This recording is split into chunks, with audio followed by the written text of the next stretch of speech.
My name is Valentina Kuryliw, and I am a professional teacher who taught history and social studies for many years and was a department head as well.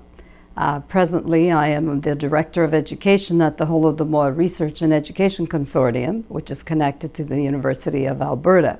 I have written several books and one on the Holodomor as well. And I'm also the chair of the National Holodomor Education Committee with the Ukrainian Canadian Congress. More importantly, I am the daughter of two survivors of the Holodomor, the Ukrainian genocide, which occurred in the 1930s in Soviet Ukraine. My father was 21 years old at the time of the Holodomor in 1932-33. My mother's name is Nadia Minko, and she was 11 years old at the time of the Holodomor. The Holodomor comes from two Ukrainian words, holod meaning famine, and mor for the verb morete, which means inflicting a horrendous death. So death inflicted by starvation. The Ukrainian population had not been very supportive of the communist system, and Stalin knew that, and so he wanted to control them. The largest mass of the Ukrainian population lived in villages, about 85% of the population in villages, and they were farmers. Ukraine was known as the breadbasket of Europe. So that as a result, he knew that to control Ukraine, he had to control the peasants. So there were lots of revolts. And so he had a real concern about the fact that maybe Ukraine would break away. So there were lots of people who actually were arrested, over 500,000 labeled as kulaks, and anybody could be a kulak who opposed collectivization.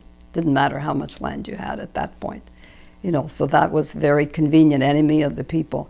And they sent them to the Gulag, the concentration camps, or they executed them or sent them to Siberia, where they dumped them. My grandfather, in November of 1928, when the first 5-year plan was planned, they already knew that they were going to be collectivizing the land and that they were going to be dispossessing them. They were forcing them off the land. And so all this was evident. So my grandfather put up posters against collectivization. So he was sent to a concentration camp for a couple of years. Later on, when that finished, he came home for a few days. They imprisoned him again, and he died in prison in 1937. So from 1928 to 1937, he was always incarcerated.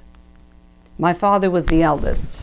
At 19, he was arrested as the son of a kulak, and he was sent to the Gulag. This was the most notorious of the concentration camps that existed under Stalin. People died like flies, lots of intellectuals, Ukrainian intellectuals. And he survived that for 2.5 years, but he came out not well. My grandmother, on the other hand, after they arrested my grandfather, and he was gone, in 1929, they threw my grandmother out of her home with just the clothes on her back. It was 20 below in January. She had a child at her breast, so she was breastfeeding, and the rest of the kids were underage. And they threw them out, and they said that anybody in the village who would help them would get the same kind of treatment, because they were the scum of the earth. They dehumanized these people, these kulaks, as they called them. So they took all their possessions. They were not allowed to take anything with them except the clothes on their back. And some distant relative who had a barn actually let her stay in there for the winter and probably fed her to some extent. And that's how they were able to survive after that. Now, my mother was going to school. In her family, her mother ended up, once they dispossessed them, they took everything away, they just left the house. My grandmother worked at the kolhosp, the collective farm. My grandfather was a carpenter, and he ended up working in the town's main industry, which was a distillery for alcohol. For that distillery, they had plenty of rye and various grains. And there were mounds and mounds of it that were guarded with guys standing with guns so that the hungry people would not get to it. My grandmother would come home from the collective farm. She would walk to the distillery with 2 pails. She would wait until they threw the chaff, the garbage that was left from the grain, would be thrown into a huge pit. People outlined the pit to try to get something to eat, and some of them would fall in and drown. My grandmother would put the stuff, put it into these pails, take them home.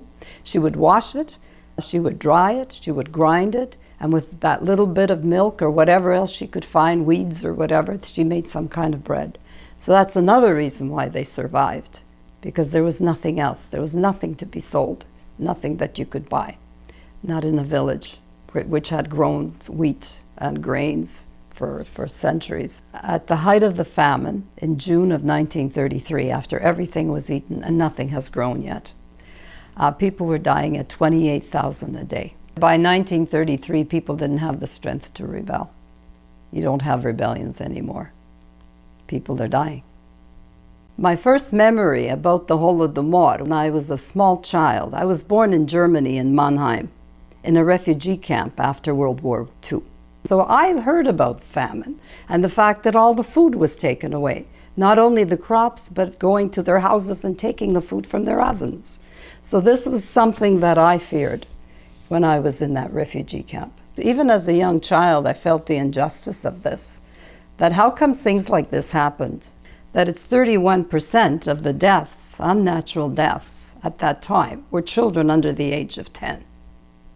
We can see that there are factions of people that think they have more rights than others, and sometimes to the detriment of human rights. The method of destruction of a society can be different. For the Holocaust, it was one thing. Armenians, another. Rwandans, you know what I mean? Everyone, it's a different way. With the Holodomor, it was food was used as a weapon against the very people who grew it, taking it all away. But the result is the same. The destruction of an ethnic group or a religious group. Students should be taught that they shouldn't sit when they see something going wrong. Our values in a democracy are just to look after human rights.